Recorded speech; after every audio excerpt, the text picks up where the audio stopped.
When the World War II Museum opened its doors in New Orleans back in 2000, it quickly became a treasured place to honor our veterans. Last night, the museum honored the dedicated work of Oscar winner Tom Hanks and NBC's Tom Brokaw with its American Spirit Award. Gentlemen, good morning. Nice to have you here.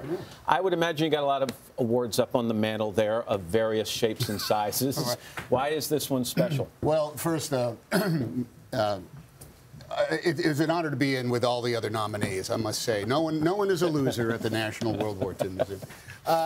The natural resource, I think, that the museum is for the city of New Orleans, I think is an extraordinary thing.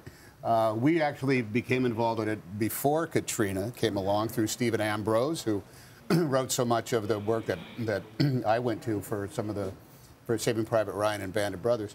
And then after Katrina, the work continued on, and for a while it was a bit of a cultural touchstone for the city, and it continues to be so. And I've been around the world and had people walk up to me and in their foreign accents tell me that they had been to New Orleans and they'd seen the museum, and it was everything you'd want from a visit from such a place. So it's an honor to be part of it. I think in a way that we could not have, we were there at the beginning, obviously, and in a way we could not have anticipated at the time. It has grown into this world-class museum.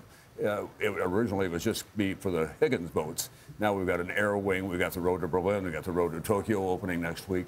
It's the fourth most popular museum in America, including the Smithsonian. Look at you two sitting side by side. You're separated by a couple of decades. Sorry, Brokaw. Must you point that out? I mean, it's only 8:20 in the morning, and you're already making me a geezer. I just want to say that my wife gives me $58 a week to spend. For your allowance. Yeah, there you go. Right. Yeah, so way to go. I'm not bragging, but that's how old I am. And you get $75 a week, is that right? That's right. Yeah. You guys worry that future generations are going to not properly learn the story of World War II and understand the sacrifices people made during that time period?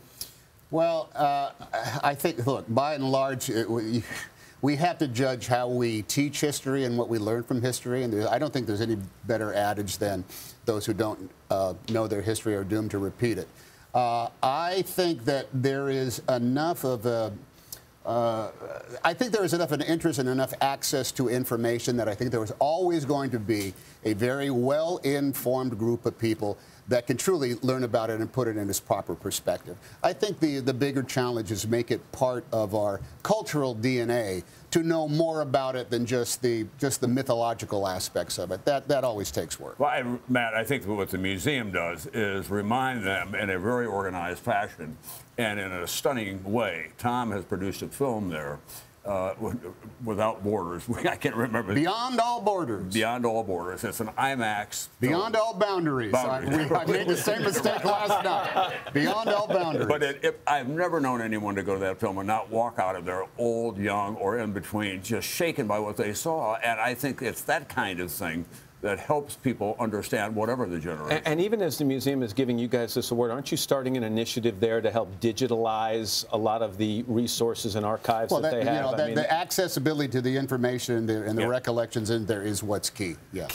And I'm sorry, Tom, I just want to talk to this Tom for a second. I read this op-ed you wrote recently. About junior college? Yes, my time in junior college. I love that. Why was it so important for you to get that message out there? Oh, well, I'm going to tell you right now that if I hadn't had 2 years of debt-free time in order to discover who I was and figure out what the world was about, I don't think I'd be here talking to you today. And I must say a free opportunity to go to a very excellent place in order to learn about yourself and learn about the world. I think you're a very important part of the future of this country. Much needed attention for a group of colleges that don't get enough attention.